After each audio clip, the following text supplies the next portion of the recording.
So one day when I was about 12, my mom sat me down in the living room and she told me that she was moving out. And she told me this. It kind of looked like she was trying to hold back tears, but all I could think about was, we both knew this was going to come. She started to tell me about the place that she was moving to. It sounded really great. My dad kept the house that I grew up in and had lived in my whole life. And when I first went to this new house that my mom had told me about, I was shocked.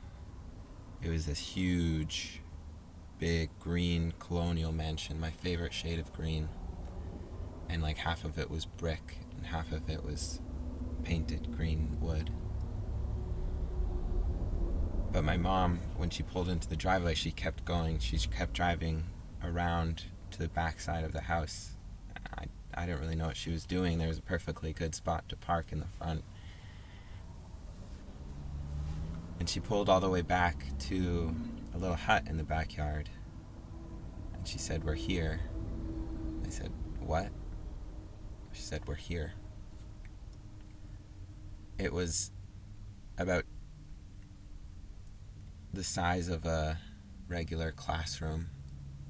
There was actually two rooms. There was a living room, a kitchen, dining room, all together in one.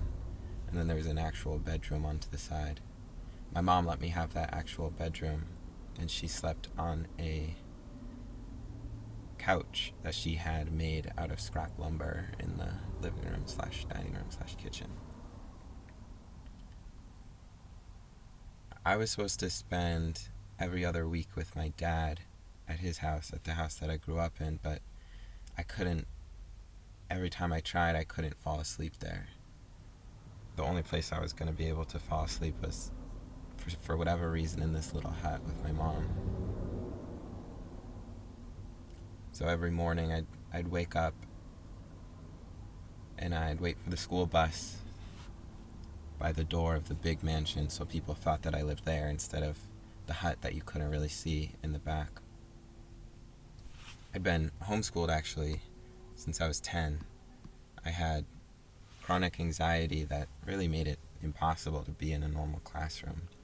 I'd be in Mrs. Moore's social studies class, for example, and feel this hot flash tingling on the back of my neck and think to myself, here we go again. And I'd raise my hand. Miss Moore would give me kind of a dejected look. I think she was beginning to get suspicious and thinking that I was making something up to try to get out of class, but she would let me go to the bathroom, and there I would sit for a while until I threw up my breakfast and solemnly made my way to the nurse's office. I'd sit there for a few minutes before my mom pulled up in the forest green Ford Explorer that she had affectionately nicknamed the Exploder.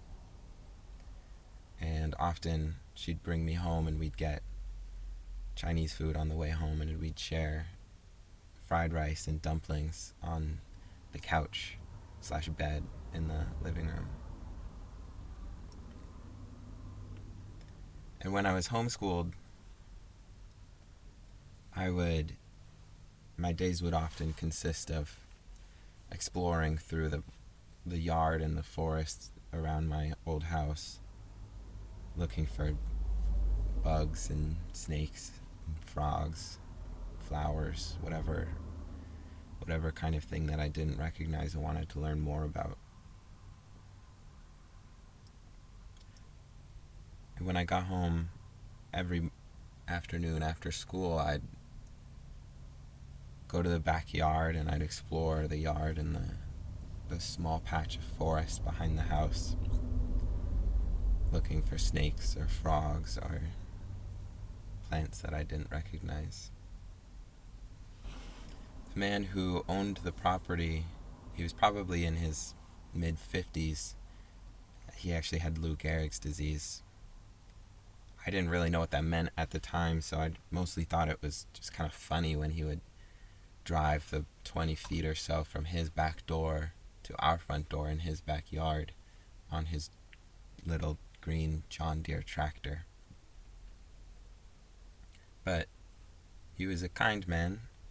He made sure that we were taken care of as much as he could. One day he saw me crawling in the backyard looking for salamanders or snakes or whatever. He asked me what I was doing, and I said I'm looking for salamanders or snakes or whatever. The next day when I got home from school, I saw him digging a hole with his tractor in our front yard, or his backyard, depending on your perspective. I asked him what he was doing, and he said, I'm digging a hole with my tractor. And then the day after that, I came home from school, and there was a freshly dug koi pond in the space between our two houses. He had dug the pond, lined it, and put a filtration system, crowded it with plants and vines and statues of rabbits and angels. And he had bought 3 koi fish and put them in it. Each one was unique.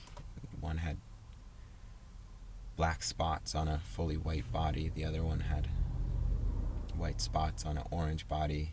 And the third one was just this kind of ugly shade of orange throughout. And that pond became kind of an oasis for me.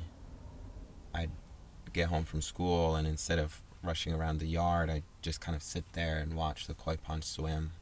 And there were frogs that mated their home as well. The summertime was nice.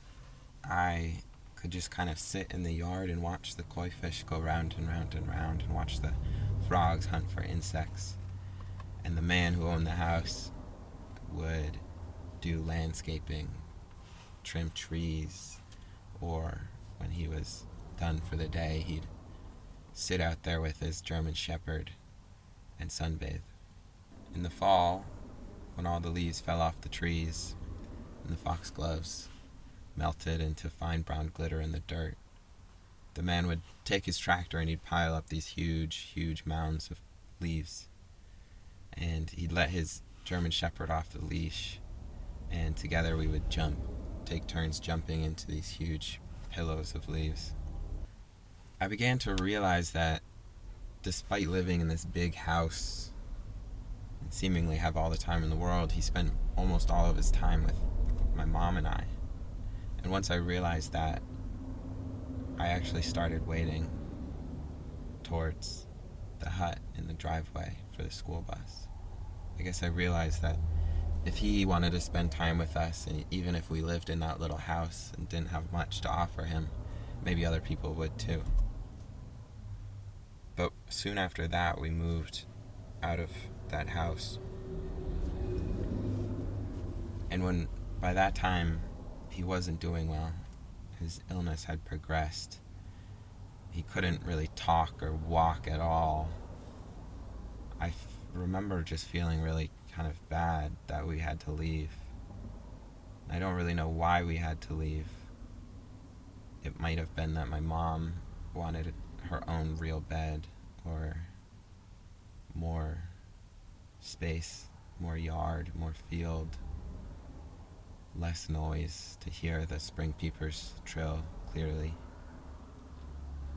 But I felt bad for the man because I didn't really ever see family or friends visiting him, and I just didn't want him to be lonely like I was. We packed up quickly. I put my lizard Drake on my shoulder, I packed up his tank, and I packed up the sleeping bag that I had slept in for pretty much every morning as long as I could remember.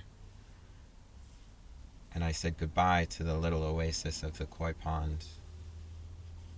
And I told it that I think that I'd see it real soon again. And we slammed the door of the exploder shut with all our things packed up inside, and we drove off to the new house, still in the same town, only about 3 miles away. This morning, my mom texted me with a link to a listing of a house in northeastern Vermont. It's a big house, but badly maintained, on a huge plot of land that was clearly overgrown. And the subject line just said, "Do you want to buy this with me?" So I replied, yes. and we're going to see that house, and we'll see a little depression in the ground in the front yard of the house, and I'll say to my mom, that might be a good place for a koi pond.